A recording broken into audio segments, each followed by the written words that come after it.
Rate cuts होते हैं, crypto volatile हो जाती है, फेक पंप एंड डंप होते हैं, सस्टेनेबल ग्रोथ स्टॉक्स के अंदर हो जाती है, गोल्ड के अंदर हो जाती है, सिल्वर के अंदर हो जाती है, S&P 500 के अंदर हो जाती है। पीपीआई डाटा आता है, क्रिप्टो वॉलेटाइल हो जाती है, सस्टेनेबल ग्रोथ जो है वो स्टॉक्स में हो जाती है। एम्प्लॉयमेंट डाटा आता है, मार्केट वॉलेटाइल हो जाती है, क्रिप्टो इंडस्ट्री, सस्टेनेबल ग्रोथ जो है वो स्टॉक्स के अंदर हो जाती है। पीपीआई, जीपीआई, सीपीआई, टीटीआई जो भी डाटा आता है, क्रिप्टो जस्ट वॉलेटाइल होती है, फेक पंप्स एंड डंप्स होते हैं, सस्टेनेबल ग्रोथ या सारी की सारी इन्वेस्टमेंट या इनफ्लो मनी का स्टॉक्स के अंदर हो जाता है। ये चल क्या रहा है? एक्चुअली जितने भी इस टाइम बड़े फाइनेंशियल इंस्टीट्यूशंस हैं या जितने भी गवर्नमेंट लेवल के ऊपर जो प्लेयर्स हैं, इवन जिन कंट्रीज के प्रेसिडेंट्स जो हैं वो इन्वॉल्व हैं, जैसा कि ट्रंप भी है, ये सब के सब स्टॉक्स के अंदर या स्टॉक्स पे फोकस कर रहे हैं।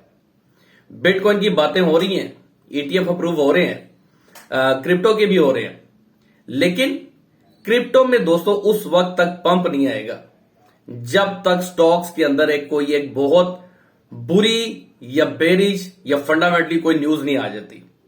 जब तक स्टॉक्स के अंदर से पैसा नहीं निकलेगा तब तक पैसा जो है वो क्रिप्टो के अंदर नहीं आएगा।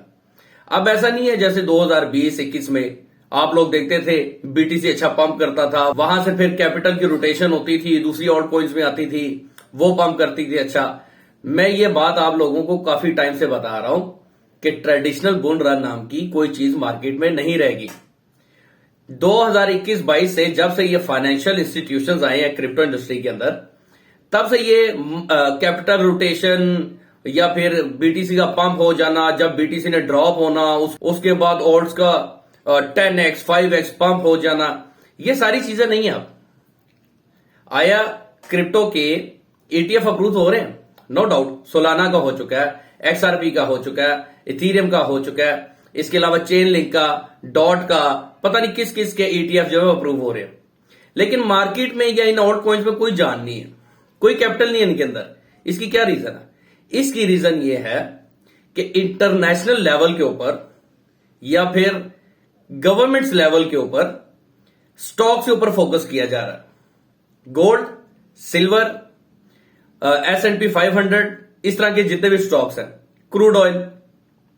अब दूसरी तरफ माइक्रो स्ट्रेटेजी और JP मॉर्गन की आपस में टक चल रही है, मीन्स के लड़ाई चल रही है। JP मॉर्गन जो है माइक्रो स्ट्रेटेजी को घुटनों पे लाना चाहता है और माइक्रो स्ट्रेटेजी किसी भी तरह से अपनी बिटकॉइन की होल्डिंग को बचाना चाहती है, मीन्स के मार्केट में डंप नहीं करना चाह रहा जो माइकल सेलर है।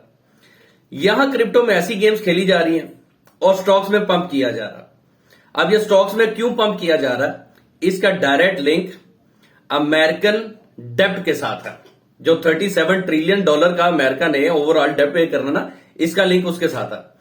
इसके बारे में मैंने 3 वीडियोस बनाई थी, लंबी, और जिसमें बताया था कि अमेरिका इस गेम को कैसे खेलेगा और किस तरह से अपना डेब्ट 37 से पहले 25-24 ट्रिलियन डॉलर पे लाएगा और फिर 24-25-27 ट्रिलियन डॉलर को किस तरह से पे करेगा। ये जो स्टेबल कॉइन्स का बिल अप्रूव हुआ है, ये किस तरह यूज किया जाएगा, ये सारी चीजें मैं आपको काफी पहले बता चुका हूं।